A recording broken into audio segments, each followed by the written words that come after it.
dengan NIM akhir 315. Halo, aku Intan Agus Narasati dengan NIM akhir 345. Hai, nama saya Firian Nusantara Sabila dengan NIM akhir 339. Selamat menonton ya. Bye.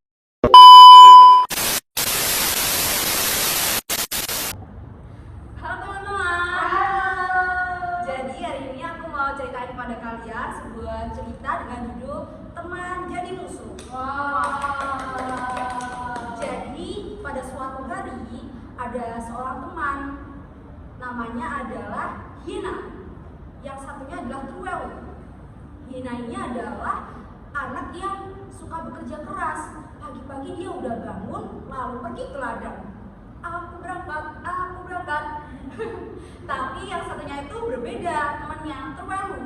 Dia adalah anak yang sangat malas. Dia bangun saat matahari udah di kepala, udah siang banget baru bangun.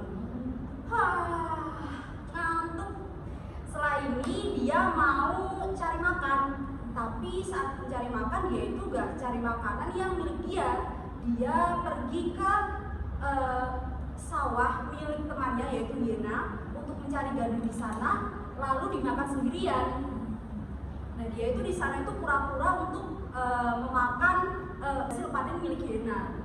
Nah pas sudah panen, si Truelu ini malah mengambil hasil panen milik Yena.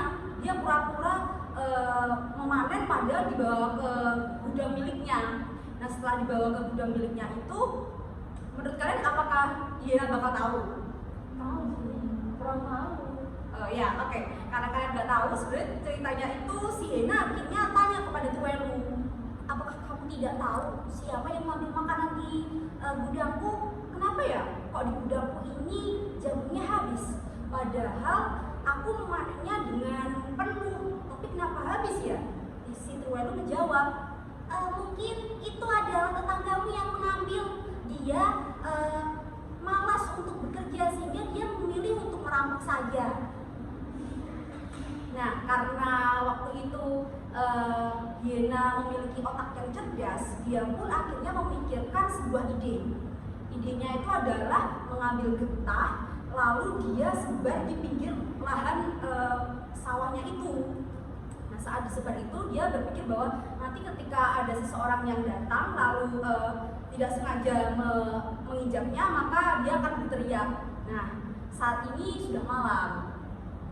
Saat malam tiba, Truelu ingin melancarkan kegiatannya untuk merampok hasil panen Yena. Apakah ada orang di sana? Tidak. Apakah ada orang di sana? Tidak. Nah, saat tidak ada orang dimanapun, akhirnya Truelu melancarkan aksinya. Dia pergi ke lahan tersebut lalu mengambil jagung di sana. Tapi tanpa sengaja dia menginjak getah tersebut. Ya. Dia akhirnya berteriak, tolong, tolong. Nah, karena mendengar teriakan tersebut, Yena kan akhirnya datang. Saat datang, Yena kaget. Ternyata yang ada di depan matanya dan yang mengambil jagung selama ini adalah temannya. Nah, karena itulah mereka pun akhirnya tidak berteman dan menjalani hidup mereka masing-masing. Nah, menurut kalian apa sih kesimpulan dari cerita tersebut? Apa kalian tahu? Nah, jadi di cerita tersebut itu yang pertama adalah ketika kalian punya teman, punya sahabat, jangan pernah menyakiti mereka ya. Yang kedua adalah jangan pernah mengambil hak yang bukan milik kalian, walaupun itu milik teman kalian atau keluarga kalian, karena itu kan bukan milik kalian ya. Jadi kalian tidak boleh mengambil sembarangan. Ya benar, nah bilangnya jangan di akhir-akhir juga, setelah itu juga nggak boleh. Nah yang terakhir, iya, dan yang terakhir adalah kalian harus menjadi orang yang kritis dan mudah menyelesaikan masalah. Oleh karena itu kalian harus banyak membaca buku. Contohnya dari cerita tadi kita dapat tahu bahwa Yena itu dapat cerdas menyelesaikan masalah di sawah sehingga kita sudah jadi dia juga. Nah itu cerita yang dapat aku ceritain hari ini. Apakah kalian hari senang? Oke. Karena ceritanya udah selesai, mari kita ucapkan selamat tinggal buat mereka semua ya. Selamat tinggal.